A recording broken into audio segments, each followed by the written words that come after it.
ಮರಣ ಎನ್ನುವುದು ಯಾರಿಗೂ ಹೇಳಿ ಬರುವ ವಿಷಯ ಅಲ್ಲ, ಮತ್ತು ಮರಣವನ್ನು ತಪ್ಪಿಸಲು ಯಾರಿಂದಲೂ ಸಾಧ್ಯವಿಲ್ಲ. ಇದಕ್ಕೆ ಸಂಬಂಧಿಸಿದ ಒಂದು ಸಣ್ಣ ಕಥೆ. ಒಬ್ಬ ಹುಡುಗ ಇರ್ತಾನೆ. ಬಾಲ್ಯದಲ್ಲಿ ಆತನು ತನ್ನ ತಂದೆ ತಾಯಿಯರನ್ನು, ಬಂಧು ಬಳಗದವರನ್ನು ಎಲ್ಲರನ್ನೂ ಕಳೆದುಕೊಂಡಂತಹ ಒಬ್ಬ ನತದೃಷ್ಟ ಈ ಹುಡುಗ. ಕಷ್ಟಪಟ್ಟು ಓದುತ್ತಾನೆ, ಪದವೀಧರನೂ ಆಗುತ್ತಾನೆ. ಒಂದು ಸಣ್ಣ ಕಂಪನಿಯಲ್ಲಿ ಒಂದು ಒಳ್ಳೆಯ ಉದ್ಯೋಗವನ್ನು ಕೂಡ ಗಿಟ್ಟಿಸಿಕೊಳ್ಳುತ್ತಾನೆ. ಹೀಗಿರುವಾಗ ಒಂದು ದಿನ ಪ್ರಾತಃ ಕಾಲದಲ್ಲಿಯೇ ಈತನ ಮನೆಯ ಕಾಲಿಂಗ್ ಬೆಲ್ ಶಬ್ದ ಮಾಡುತ್ತದೆ. ಯಾರಪ್ಪ ಇಷ್ಟು ಬೇಗ? ಇನ್ನೂ ಕೂಡ 6 ಗಂಟೆಯೂ ಕೂಡ ಆಗಲಿಲ್ಲ, ಯಾರು ಬಂದಿದ್ದಾರೆ ಎಂದು ತವಕದಿಂದ ಓಡೋಡಿ ಹೋಗಿ ಬಾಗಿಲು ತೆರೆದು ನೋಡಿದಾಗ ಸಾಕ್ಷಾತ್ ಯಮದೂತ ಅಲ್ಲಿದ್ದ. ಈ ಯಮದೂತನನ್ನು ನೋಡಿದಾಗ ಒಮ್ಮೆ ಗಾಬರಿಯಾದರೂ ಕೂಡ ಆ ಗಾಬರಿಯನ್ನು ತೋರ್ಪಡಿಸದೆ, ಯಾರು ಸ್ವಾಮಿ ನೀವು, ಯಾತಕ್ಕಾಗಿ ಬಂದಿದ್ದೀರಾ ಎಂದು ಕೇಳುತ್ತಾನೆ. ಆಗ ಯಮದೂತ ಹೇಳ್ತಾನೆ, ಹೇ ಬಾಲಕ, ನಿನ್ನ ಸಮಯ ಮುಗಿದಿದೆ, ಬಾ ನನ್ನೊಂದಿಗೆ ಎಂದು ಹೇಳುತ್ತಾನೆ. ಈಗಲಾದರೂ ಈ ಹುಡುಗನ ಎದೆಯಲ್ಲಿ ಢವಢವ ಎನ್ನುವಂತಹ ಹೆದರಿಕೆ ಶುರುವಾಗಿತ್ತು. ಯಮದೂತನಲ್ಲಿ ವಿನಂತಿಸುತ್ತಾನೆ, ಹೇ ಯಮದೂತ, ಈ ಜಗತ್ತಿನಲ್ಲಿ ಎಷ್ಟೋ ಜನ ವೃದ್ಧರಿದ್ದಾರೆ, ಹಾಸಿಗೆಯಲ್ಲಿ ಮರಣಶಯ್ಯೆಯಲ್ಲಿ ಮಲಗಿದವರಿದ್ದಾರೆ, ಆಸನ್ನ ಮರಣರಿದ್ದಾರೆ. ನಮ್ಮಂತಹ ಯುವಕರೇ ನಿಮಗೆ ಬೇಕಾ ಸ್ವಾಮಿ? ನಾನಿನ್ನು ಮದುವೆ ಕೂಡ ಆಗಿಲ್ಲ, ಸಣ್ಣ ಪ್ರಾಯದ ಹುಡುಗ, ನನಗೆ ಎಷ್ಟೋ ಸಮಯವನ್ನು ಇನ್ನೂ ಕೂಡ ಕಳೆಯುವುದಿದೆ ಎಂದು ವಿನಂತಿಸುತ್ತಾನೆ.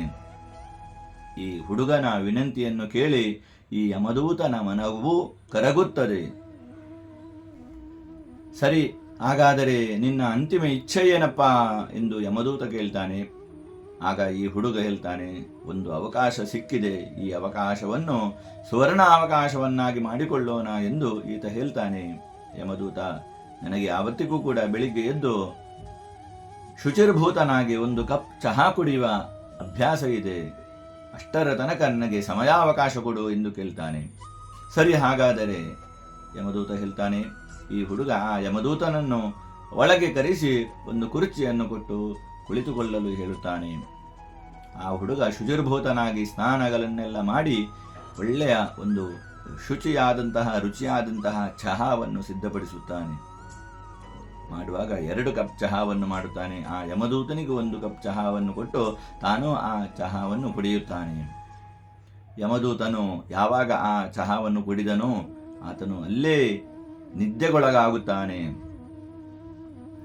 ನಿದ್ದೆಯ ಮಾತ್ರೆಯನ್ನು ಬೆರೆಸಿದ್ದ ಈ ಯುವಕ ಆ ಯಮದೂತ ತಂದಿದ್ದಂತಹ ಆ ಅಂದಿನ ದಿನದ ಲೀಸ್ಟ್ನಲ್ಲಿ ಮೊದಲ ಹೆಸರು ಈ ಹುಡುಗನದ್ದಾಗಿತ್ತು.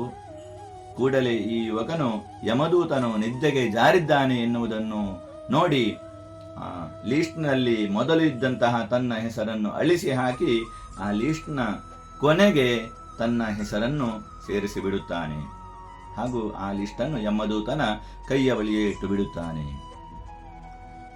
ಒಂದು ಅರ್ಧ ಗಂಟೆ ಕಳೆದ ಬಳಿಕ ನಿದ್ದೆಯಿಂದ ಎಚ್ಚೆತ್ತ ಆ ಯಮದೂತ ಸಂತೋಷನಾಗುತ್ತಾನೆ. ಅಯ್ಯ ಹುಡುಗ, ನೀನು ಕೊಟ್ಟಂತಹ ಚಹಾವಂತೂ ನಾನು ಇಷ್ಟರ ತನಕ ಕುಡಿದೇ ಇರಲಿಲ್ಲ. ಎಷ್ಟು ಸುಂದರವಾಗಿತ್ತು, ಎಷ್ಟು ಸುಮಧುರವಾಗಿತ್ತು, ಒಳ್ಳೆ ನಿದ್ದೆ ಕೂಡ ಬಂತು ಎಂದು ಹೇಳಿ ನಿನ್ನ ಮೇಲೆ ನಾನು ಪ್ರಸನ್ನನಾಗಿದ್ದೇನೆ. ಇಂದಿನ ಮೊದಲ ಬಲಿ ನೀನಾಗಿದ್ದಿ. ನಿನಗೆ ಸಾಯಂಕಾಲದ ತನಕ ಸಮಯಾವಕಾಶವನ್ನು ಕೊಡುತ್ತೇನೆ. ಇಂದಿನ ಲಿಸ್ಟ್ನ ಮೊದಲ ಹೆಸರು ನಿನ್ನದಾಗಿತ್ತು, ಆದರೆ ಈಗ ನಾನು ಆ ಲಿಸ್ಟನ್ನು ಕೆಳಗಿನಿಂದ ಮೇಲೆ ಓದುತ್ತೇನೆ, ಅಂದರೆ ಸಾಯಂಕಾಲ ನಿನ್ನ ಹೆಸರು ಬರುತ್ತದೆ ಎಂದು ಆ ಯಮದೂತ ಆ ಲಿಸ್ಟ್ನ ಕೆಳಗಡೆ ಓದಲು ಪ್ರಾರಂಭ ಮಾಡುತ್ತಾನೆ. ಈ ಹುಡುಗನ ಹೆಸರೇ ಮೊದಲು ಬರುತ್ತದೆ.